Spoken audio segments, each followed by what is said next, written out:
18,000 organizations were impacted. 44% were then in the tech companies. SolarWind has notified 33,000 of their customers. 18 affected products were being listed. 2 years of dwelling time. Hundreds of IOCs inlined. What's the exact timeline of this incident? Do you think that APT is in action again? And supply chain attack. We are going to cover everything in this episode. So let's get started.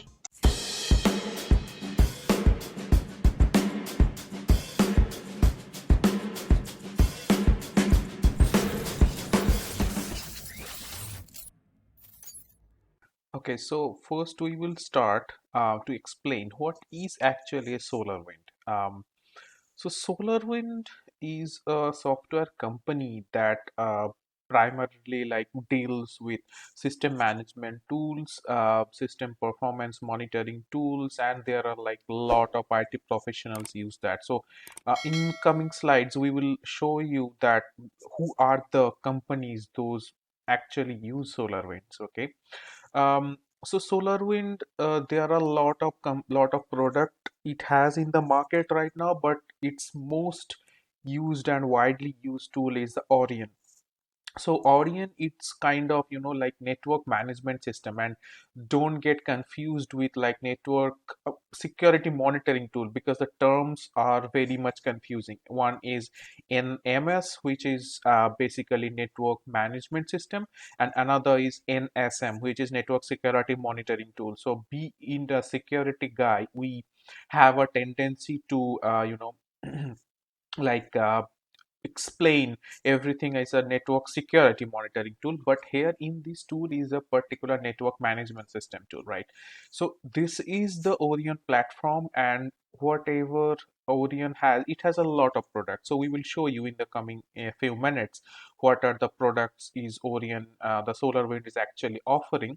But NMS is it's in core, it's a core SolarWind system. Okay, so, in terms of its capabilities, it has a lot of capabilities, like from starting to monitoring, like system management, and it can do lot of stuffs. Whatever maybe it could be your servers, it could be your workstations, it could be your network devices, anything, and it can perform from monitoring. Then like you can create dashboard, you can actually see what is happening in your system. So if you are a IT administrator and you need some kind of system which actually tells you and gives you the inference what is happening inside your network, the SolarWind is the best tool. Okay, so now we will see that who are the actual companies, actually those who use SolarWind. Okay, so let's see that. So I would say in such a term that you can say the who doesn't use SolarWind, right? So I will show you one quick list. So this website pretty much talks about um, who are the featured customers for SolarWinds and who actually trust SolarWinds. You can see here in the screen. Um, and the number goes on and on. So there are like federal agencies, there are government agencies, each and every one, like most of the organization are currently in the market. Maybe we can say an approx like IT companies mostly use SolarWind system. So you can check out that link. I'll provide the link in the description box below, and you can come here and you can see who are the companies those are actually using SolarWind. Okay, now we will go back to our slide and we will see what is next. Okay, so now the main question comes in your mind when you are an investigator and you are working on that front. Why NMS is a target? Now there are several factors that NMS can do and it can leverage on your network. Okay, so as I mentioned that NMS is like such kind of tool, or such kind of, it provides you such kind of capability which actually talks with your systems in the network. So to provide that and to get the inference out of your system, you have to give it some kind of privilege uh, by which it can generate the logs, it can talk to your systems. Like so, basically, your NMS has to be some in some other way around. Some in some way, it has to um, integrate. It has to be integrated with your other monitoring tools, other network management tools, right? So, if you think that so solar NMS is a system that might get compromised and it's creating a C2 communication in outbound communication, and I just simply put an ACL, that doesn't work. That never gonna work, right? Because it needs to it's in built in nature. It needs to talk to several things and give you the inference. So you cannot create an ACL outbound um, over there. So that's a pain point because you cannot actually contain the incident if something goes wrong in your NMS. Next thing, so many NMS system are actually configured like for both monitoring events and respond to them. Now when I say that monitoring, okay, so let's say if there is a system and I get an alert from the system that system might be it is performing high, it is high CPU utilization it is giving me. Now if I need to respond to that, maybe I need to identify what process is doing that, and I need to kill that process. And obviously, you can understand that, right? By if you want to do that, you have to be a privileged user to the system, right? So if you have configured NMS in such a way that it can monitor and it can respond to that particular event, what is happening in the system, NMS has to be a privileged user. Okay, so attacker can leverage that. What NMS actually does, if your NMS system get compromised, your attacker would be able to do the same thing, right? So that's a juicy target for the attacker. So that's the reason they have targeted NMS system. Okay, now if you think of like that, you can ask me that, okay, I don't need to respond to any of the event. I just need to monitor them. So then what is the attack scope, what is the risk factor that might be involved in my case? So I'll say that still you are vulnerable because to only monitor your system, you might not be having any kind of credentials or you might not be giving any kind of privilege, but in some another way, what I have just told, that your NMS system needs to talk, right? At least it needs to talk with your system. What may be like if I am an attacker and I have compromised one of your box which doesn't have capability to communicate with all of other system, that makes me some kind of blockage, right? But if I get hold to a system which can talk to like every other system on your network, so I get a higher privilege, right? So I might not be able to do some kind of a bad, like, right, really painful thing using NMS, but I can do a lateral movement and I can try to identify what are the other systems in the network that might be able to do that. So I can grab a foothold of that machine, right? So that's the reason if you are NMS and you are running NMS in a monitor mode, that is also you could be vulnerable. Okay. Now, another threat, if you run NMS also in monitor mode and doesn't have any, like you didn't give any credential. So, if there is an attacker who actually compromise that NMS, can usually reshape the network, right? So, NMS is a monitoring tool who monitors the data which is going in and out from your network. Now, if you get a hold of such a system which actually kind of trap which is monitoring your traffic going in and out from your network, you can very easily create another system and route that traffic, specifically a man in the middle or monkey in the middle, whatever you can say, um, to route your legitimate traffic to that uh, the third party system which you have just configured in the internal network.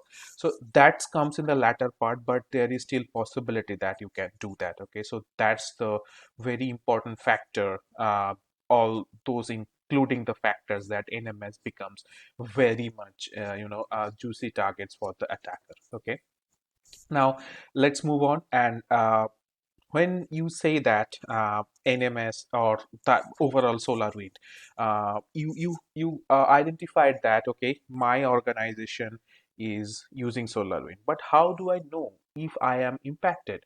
What are the things that the products that might have been impacted by this hack? Okay, so let's check SolarWind website itself. Excuse me. So this is the SolarWind advisory that they have given. You can see it keep on updating, and it's like 31st December they have last updated. Now, if you come here and if you see that they have specifically given the list of affected products. Okay, so Orion platform versions 21 2019.4 and hotfix 5th to 2020.2 with no hotfix installed, or 2020.2 hotfix 1 installed. And so these is specifically the versions. Okay, sorry, excuse me. So if if you are using any of these softwares, any of this application listed here, and you are using any of the version which is coming in that list, then you are vulnerable. Okay, so they have given you on other options as well. They have given you the list of the application which is not known to be affected by this breach. Okay, so you can check out the link. In my experience, when I was like doing some incident response of like SolarWind, so there was the first thing before releasing the threat intel advisory and something. This question come into your mind that how to identify, right? So this is very much important that you specify your set of assets, and you know on which systems what are the like application that is running. You can you can run an asset inventory, you can do a similar kind of stuff by which you can identify these stuffs which is going on. Okay, so this is very important to identify. And next thing, when we talk about like SolarWind, and you already know there is like supernova, there is sunspot, those things are also coming right now. So if you talk about like supernova, so they have given the specification in this website also. I'll post the link in the description box, so you can come here and you can check out the link that which are the platform versions that is being affected by supernova. And they have given a custom script as well. You can download this for this verification script, and I get it's a Python script. You just need to run on your platform. So once you, yeah, it's okay, sorry, it's a PowerShell script, sorry. So once you run the PowerShell script, it will let you know that whether you are affected by supernova or not. Okay, so now if you go down in this list also, so they have given the direct link of the Orion platform versions which are affected. You can see by it yourself, like it's quite self-explanatory which is the affected solar sunburst system, which is actually the supernova system which is affected and which is not. And recommended action also you can check out from this link. Okay, so these all things are floating currently in the market, so you can directly check out from this link as well. Now let's move on and let's see what next I am going to cover. So next thing what I am going to cover is how that attack, how actually the SolarWind compromise the whole thing. It actually works. I'll try to give you some like as you can see in my screen. I'll try to give you a short animation. Okay, now let's see this white gray box in your is your organization, and you use SolarWind as a platform. Okay, and it's a your on-premise server. Okay, so now if you are using some kind of service in your on-premise server, you need to update it, right? So you need to pull the updates from some package. Okay, you need to update these systems. The same thing will happen in this case also. So there is a update service available which actually gives you the current dynamic link library version, DLL version, which gets updated. Now what the attacker did, they have injected uh, malicious code into that update service in the DLL. Now, how did they perform that? So, in the coming slides, we will show you the detailed timeline, what is happened and how it happened. So you will get to understand that. So, what did attacker actually? Uh, they have committed code itself, which is a malicious code in their repository, which is from where, if you are running the update service, from where actually you will pull the DLL. They have committed malicious code. It's a really simple short code. If you are interested to know about more about the code, let me know in the comment section below. I'll try to come up with a new episode where we can explore the code in detail, and how you can see that how identical is the code with the proper update codes and other SolarWind codes as well. Okay, so it's very very interesting stuff. So once you have committed that malicious code into your update library, you have done the initial access. Now, when I hit on the update service, obviously what happens? I get the DLL, the malicious DLL in my service. Okay. Now, once I get the malicious DLL service, the malware has been injected in my business layer.dll service. Okay, so this is a typical cyber solar like a supply chain attack. So now I have the malicious updated library in my machine. What it will do now? So it will be dormant for next 2 weeks to avoid some kind of sandboxing. So if I am like if I plan, if you as I told, if you guys are interested to know more about the code, I can show you that what are the specific things that is being written on the code to avoid any kind of sandboxing environment. If you see in coming slides, you will see the IOC list also. So you will see that there are a lot of private IOC subnets. Okay, that means if you are if you are running the malware in some kind of sandbox, and you obviously will be using some private IP address, the malware won't do anything. Okay, so there are a lot of stealthy features that is available in this small piece of code. Now, after 2 weeks of dormant period, once everything has been checked, what it will do next? It will check if you have done any kind of block list activity. So in the meantime, in the timeline, we will see how the DGA, they have configured the DGA when they have actually bought the DNS domain. And after launching that DNS, after launching that DGA DNS check, it will check whether you have put a block on your network by identifying whether you are impacted or not. If you identify that, if it gets the hint, it won't do anything. So it will do all the checks, and if it finds that okay, I am ready now, now it will start executing. So what's next?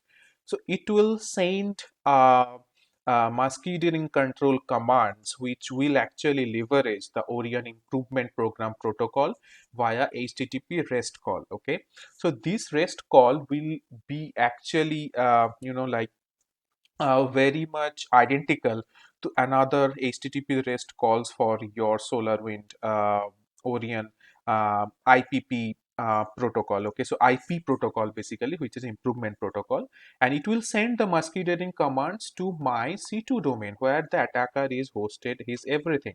So that could be my the DGA domain. Okay, while sending the masquerading commands, within that command, it can do multiple things. It can execute multiple jobs. Using that multiple jobs, it can transfer files, it can execute files, it can profile your system, and it can even reboot your system. It can disable any kind of legitimate service which might be running in your machine like antivirus system, any kind of vulnerability scanning like koala scanning, those kind of thing could be running in your system. So using that musketeering command, it is able to do all the things. Okay, so once this is done, so you have now you are in a situation that where you have actually established the command and control communication and your system is compromised. Okay, now let's see what it can do. Okay, so once in your organization network, so in the left hand side we already seeing that the command and control has been established and you have got the foothold. Next thing what you will check, you will try to access the credential. As I uh, sorry, as I mentioned in the very beginning, that if you are running your NMS system with monitor mode plus respond mode, definitely you will provide some kind of credential to your system, right? Otherwise you won't be able to do the privilege activity if you want to um, respond to the event. Okay, so it will try to identify where are the credential in your NMS system, in your SolarWinds system. So it will try to enumerate that users, it will try to grab that session of the user, and it will um, try to escalate that credential. It will try to use the credential basically to escalate its privilege. Now once it is done that sorry, now once that is done, it will gain the access um, to global admin or SML token. So it can do these things with this process. It can either gain an admin privilege, it can use the SAML token to get its privilege access. Okay, so once that is done, it will do the lateral movement. Now why it is important, why do I need to do a lateral movement? Because it will try to uh, basically move in your network. It will try to um, spread across your network and try to see which is your where actually the SolarWinds system is trying to communicate to other machines which are actually privileged machine. You might get a lot of juicy information. So once you got the credential and you are ready to do lateral movement, you obviously get the other user admin tokens, right? So you can do the similar process and you can hop from one host to another host. It becomes very easy once you create the credential. Okay, now once that is done, what you will do, you will establish the persistence. Like it's very important, like if you have generated a SML token, and if you have generated any kind of golden ticket to the network, and you get the privilege of creating another admin, like domain admin user of that organization. So if you are interested to know about like golden ticket, how silver ticket works, I'll leave a link in the I button and the description box below. Go check out that link, you will get the understanding how the golden and silver tickets work. Okay, so once you get full hold of that golden ticket, or like you are able to create that, you basically establish the persistence on the organization. Now you do what kind of removal activity, and what kind of in the incident triage mode, right? You need to do a fresh start every time once you are done with the investigation, right? So in that process, in the cleanup process, basically, if you are having that persistence mechanism, one way or some other, if you don't know that I am an attacker and I am holding the persistence on my system, on my network by like any kind of golden ticket, and my SOC team might not be aware of that also. So whatever they do, they actually fails to do that. One, maybe down the line, 3 4 months, you can do the same thing again and again, and I have seen that experience in my life. Okay, so it's crazy stuff. Now once you establish the persistence, you are done. You are done with everything. You do the data exfiltration now. So You have done the credential access. Now you have moved laterally to the network. You have identified what are the privileged system on your network, and you established the persistence also. And now you do the data exfiltration. You need not to worry about anything, right? You have already broken the system. You have broken the organization.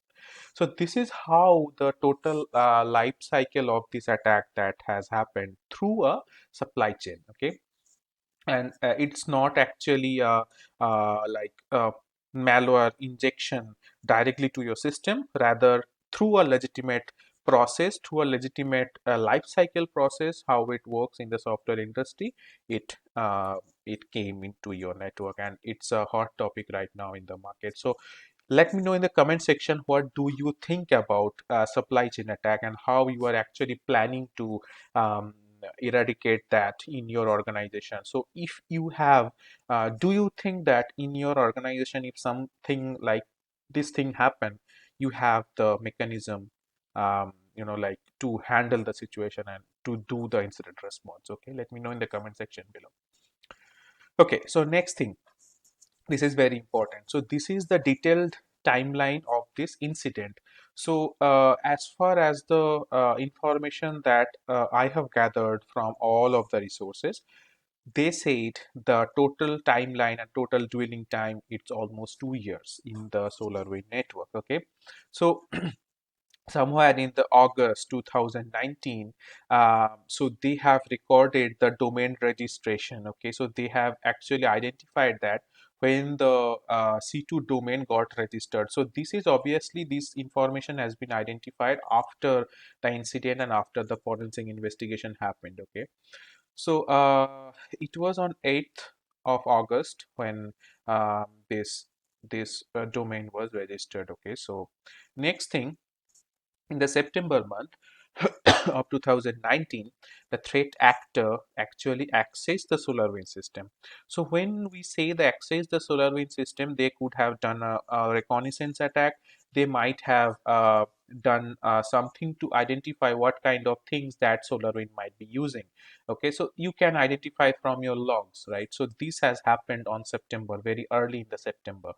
So next thing, the threat actor actually, as I showed you in the attack life cycle, right? So they have injected the code, but it doesn't happen so swiftly. They have a proper process. They first, actually in the September month, they have done a test code. They have committed a test code on the SolarWind repository. Okay, so after that, they tried and to see if anyone is actually looking into it. Okay, so that test code was not anything malicious. So they have just tested some sample code to check whether SolarWind is capable to identify that. Okay, next thing, they continues the testing, and they were actually dormant from September mid to November mid.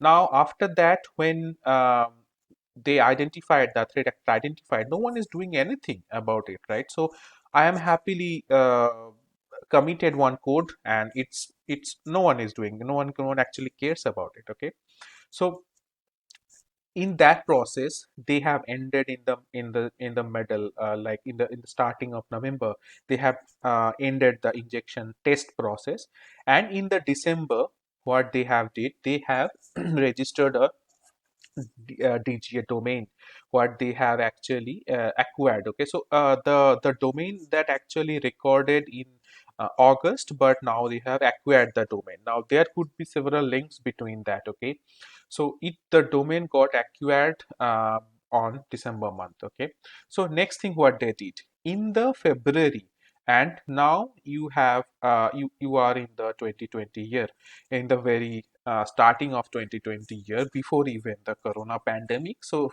they are doing something crazy stuffs. Okay, they are preparing for another cybersecurity pandemic, which no one is actually aware of.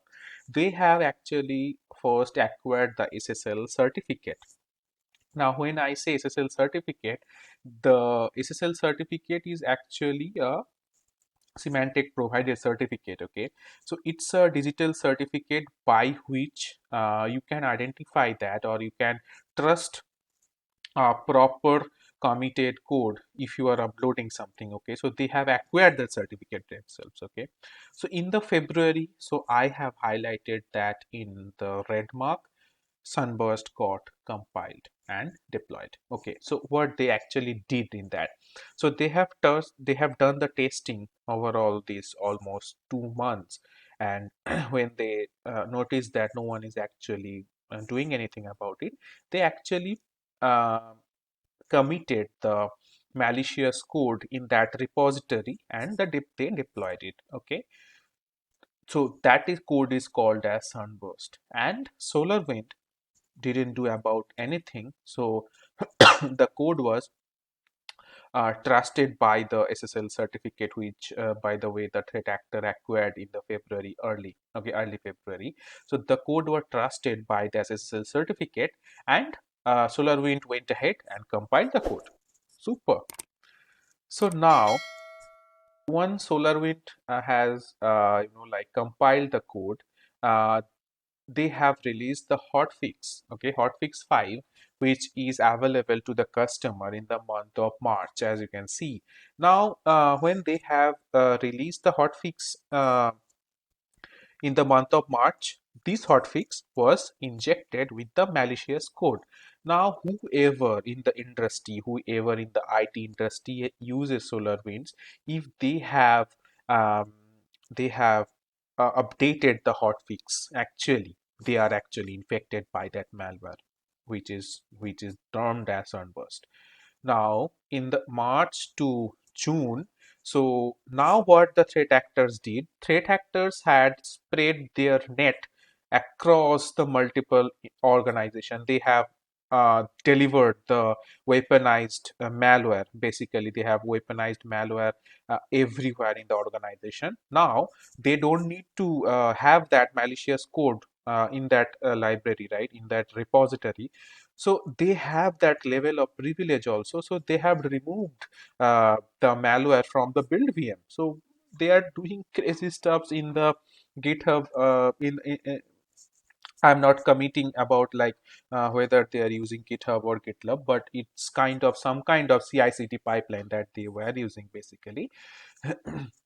But the threat actors actually removes the malware builds. So wow, so they have got all the privilege. Now, as I mentioned, they have already delivered the weaponized Orion software, right, in the market. So why do they need the malware build now? Okay, so in the month of December, so June, July, August, September, October, November. So all these months, all these 4 to 5 months, no one was able to identify there was something coming up which will hit us very bad. Okay, so in December, FireEye red team tool got hacked. Okay, so someone stole actually the FireEye red team report. Okay, so FireEye red team tool got compromised, and they have drained out their red teaming tool. Okay, it was in the 1st of December. So later that month, FireEye identified this was through the SolarWind compromise. So this is the time when actually the SolarWind, the Sunburst, SolarWind was actually notified by the Sunburst. So there are a lot of activity that was happening in the December, because December month is the month when we actually identified, and it was 2020. So you can see the dwelling time from 2019 to 2019 August to 2020 December. So it's like more than a year. We didn't know about it. Now, in the December month, there are a lot of activity happening. I'll go quickly over the December month, because in the coming up slides, I have jotted down what activity has been done on December in detail. Okay, so there is a timeline specifically for December month. Okay, so SolarWind advisory released, then SolarWind software releases software patch, like SolarWind releases a patch to cover up that vulnerability. Okay, so after that, Microsoft seized the Sunburst C2 domain, which is actually the avsm.cloud, which is actually they have the attacker got used. So they have did a simple route to a Microsoft IP address, and they have seized that C2 domain. So if someone is trying to communicate, the attacker, the response on the REST API calls that we just shown in previous slide, that won't go to the attacker network. It will be routed to the Microsoft. Okay. Next, in the 17th of December, US CERT alert got issued. Okay, so this was the time when everyone in their tow. Okay, so US CERT government, the agencies, everyone got into the picture. Okay, so and the in that month, following that month, there was a new finding got identified, which is called supernova. So this was the sunburst first, supernova was second, and third, there was a new finding which is called the sunspot that got released early in the January 2021. Okay, so this was the whole timeline of the whole sunburst activity, whole the SolarWind compromise life cycle and the timeline. Now let's see in the deep dive what has happened actually in the month of December. This is the month of crazy thing that happened in this month. Okay, so uh, the first event and the first top-notch event, what was the entry point of that incident by which we came to know there is something coming up. FireEye suffers an attack. I showed you in previous slide, right? So there was an attack. You can read it about in the internet, right? FireEye got hacked and their red team tool got fetched out from their network. Okay, so it was 8th of December. So following that day, uh, SolarWinds stock market and the CEO of their transition was done. Okay, so following that day, so in that day they were actually aware that there is something coming up and there is a vulnerability in the market. So they were actually aware of this thing. Okay, so they have done the transition smoothly. On on 11th, FireEye actually discovered that SolarWinds was attacked. Okay, so they have through their investigation journey, they were trying to identify how they have got attacked, and from that instance, they identified that it was a supply chain attack, and the attack came from them through FireEye. Okay, through SolarWinds actually, and they have identified that on 11th of the month. Okay, next, in that following day, FireEye alerts SolarWind about that attack, that hey, you are hacked, and there was a supply chain attack that is being planted on your organization, and through that, hell lot of organization is being affected. So take care of that, and that is being done. Okay, so following that day itself, so in that same day on 12th, there was a Whiteout NSC meeting, which was an urgent meeting at Column. So that's to discuss about the artifacts of this incident, because by that time there are a lot of US government agencies, federal agencies, those are got compromised. So they are started feeling that heat, that okay, I am also compromised. Okay, so next thing, following that day, there was a CISA meeting. We all know about CISA. You can read it in the internet. So in that day, there was a CISA urgent meeting that has taken place, and in that day, SolarWind has released an advisory. SolarWind has released an advisory stating that what has happened, and uh, by that time, it was not actually so much of like the timeline. They didn't aware of the timeline, but they released the advisory telling what are the impacted application, what are not the impacted application, and probable solution. Okay. Uh, in that same day, FireEye discloses the vulnerability to the community. So on 12th, FireEye discovers SolarWind. On 12th, on 11th, FireEye discovers the advisory. On 12th, FireEye reported to SolarWind, and on 13th, they have disclosed the vulnerability to the community. On that same day, Microsoft has also released some guidelines, and there was a huge media coverage on that, because Microsoft also thought that their their unpublished Windows codes were also being accessed by the threat actors. Okay, so next day, after following the hit, after the media coverage, on 14, SolarWind stock crashed. Okay, it was a heavy crash. On the 15th day, after 2 days of releasing the advisory, SolarWind actually releases the software fix. Now, if you are impacted, so by updating the hotfix and updating the software patch, you could be that's a containment stage of your incident response plan. Okay, so SolarWind had released that.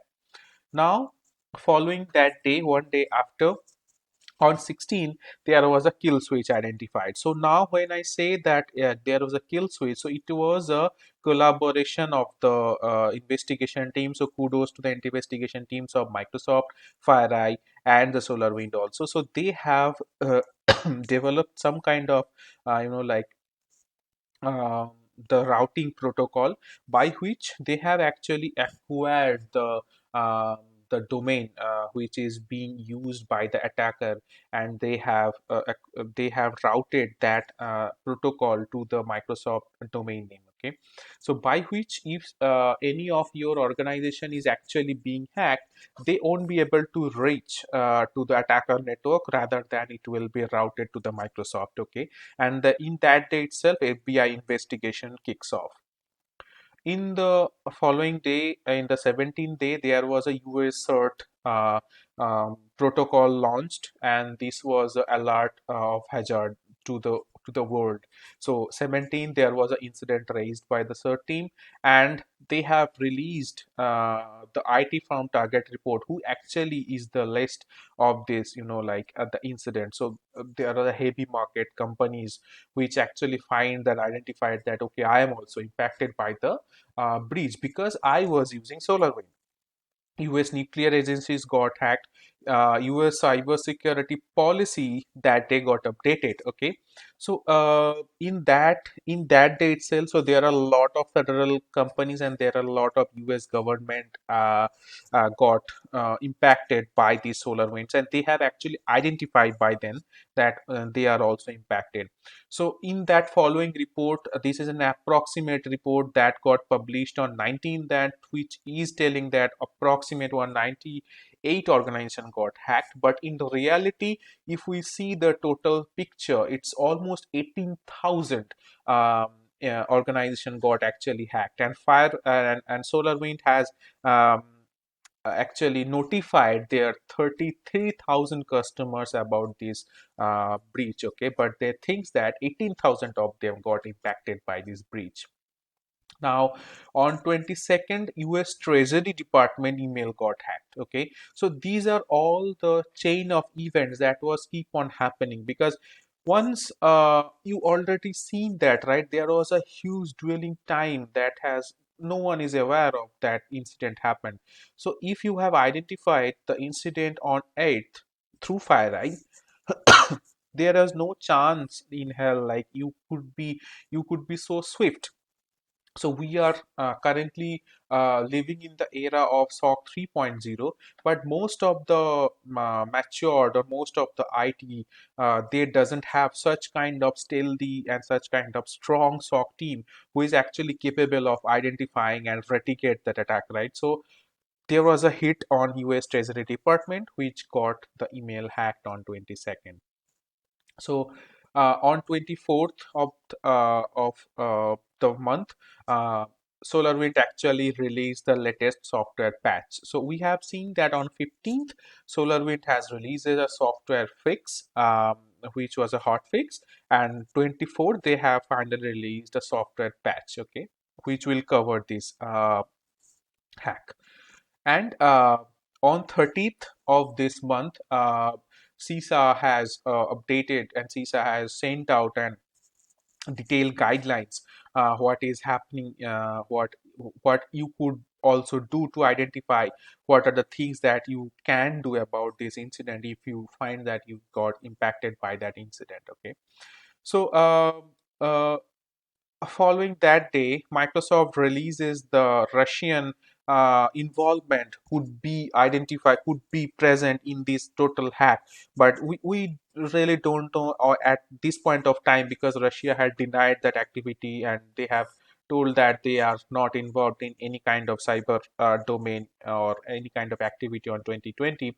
but Amaze has identified that their code might have been um, somewhere some Russian IP address or some Russia locations, their code might have been touched upon. So they have released a report about it. You can go in the internet. You can check out about uh, that report. If you are unable to I find that, let me know in the comment section. I'll put the link. You can read about it. Okay. So the last thing that I want to cover, that there are like hundreds of IOCs that has been identified. So you can go and check out the first two links that is coming up in the screen. You can check out the hash list of this IOC and the NBI list of the IOC. This is a total list of IOCs that is being released so far, and you can see the IP address and other C2 domains. So you can I know this is already like a pretty late time, and most of the organization has already covered that, but since I am covering the whole picture, the holistic picture, whatever has been what we have went through this past 3-4 months, when there was a pandemic in the global world of COVID, and there was the cyber pandemic named SolarWind sunburst, everything was happening. So I thought to give it a try of IOC list as well. Okay. So that's pretty much I think from my end. So there are a lot of study materials also I have.